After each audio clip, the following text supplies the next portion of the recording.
Allora, quindi stiamo parlando dell'influsso miceneo in Sardegna.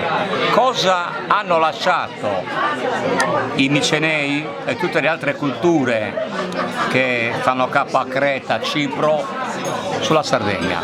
C'è uno scambio culturale tra i nuragici, si parla anche di talassocrazia mediterranea, e questi popoli così super considerati dalla critica ufficiale.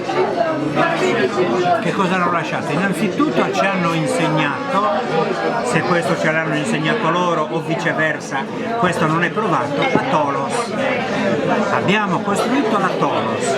La Tholos è una struttura architettonica di una levatura assoluta, considerando che noi la Tholos la realizziamo allo scoperto, costruiamo i nostri nuraghi allo scoperto, perché siamo oltre la terra, costruiamo la Tholos, che è una falsa cupola, sovrapponendo pietre sempre più rastremate verso l'interno, e il contrappeso di queste pietre avviene con le pietre che riempiono la parete interna dalla parete esterna.